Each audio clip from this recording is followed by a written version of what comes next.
Let's just kick off right away. What's your analysis or impression of the incident involving Joe Ajaero and the Imo State Police Command, and how does this reflect the current state of affairs in Nigeria's politics? Well, first and foremost, we need to be very clear with what we're doing. The Labour Congress has lost its truth. The Labour Congress has lost the support of the Nigerian people. Ordinarily, I didn't expect that the Labour Congress would pick out Imo State to go and begin to, hold a rally or hold a protest when there is a national issue at hand. When we're talking about the removal of subsidy, we're talking about the government, the federal government, not being ready to follow the agreements they have reached with Labour over time. So I think going to picket only Imo State was to me, it's not something that should have been done. And it's whatever has come out of it, it's good for Labour, because Labour needs to know that the fight they are fighting is for Nigerians and not just for individual states. It's not only Imo State that is owing its civil servants. It's not only Imo State that has not been fair to those who are working in government. So if you go and picket Imo State, what happens to the federal mind? So I think that Labour Congress must be ready to focus their strength where it is needed to be focused, and not be, what they're doing doesn't add up at all. It doesn't make sense. Now, Mr. Chilaka, how do you think these incidents would impact the relationship, for instance, between the Nigerian Labour Congress and the government, looking particularly in terms of labor rights and advocacy? Well, yes, it's going to give a negative.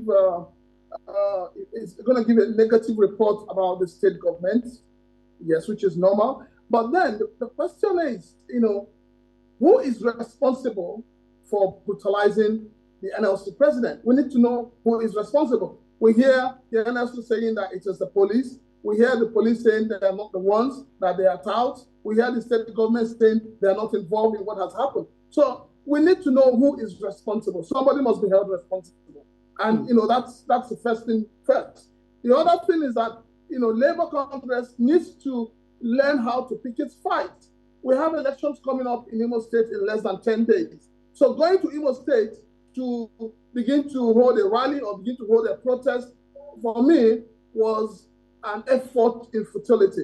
And anything could have happened. Anybody could have come after him. So it's neither here or there. But the truth is that the Labour Congress has really, really disappointed the Nigerians, and that is where we stand as of now. But don't you think these may set a precedent, for instance, for other civil society, looking at the broader implication of these incidents, for instance, on other civil society organizations, and also their ability to voice concerns and advocate for workers' rights in Nigeria? Well, advocating for the rights of workers is the right of every Nigerian. It's not just the right of Labour. But we know that we're in a precarious situation. We're in a situation where we seem to have a government, right from the federal to the states, that is not listening to the Nigerian people. If the government was listening to the Nigerian people, it would be a different thing. But yes, it's going to set a very wrong precedent, because it has happened in Imo State. It means that it can happen in any other state. And it means that even if Labour comes out to challenge the federal might, they might get the same treatment. So right now, Labour is in a fixed. Labour would need to go back and strategize and know how best to follow up with government in terms of securing and speaking out for the rights of the Nigerian workers. Okay, Prince Francis, let's look at how these incidents in particular fit into the larger context of, for instance, police brutality and human rights violations in Nigeria. Are there any patterns or trends that you observe? We should be asking ourselves what led to the NSAS protests, this police brutality. What has happened after that? Has there been any change?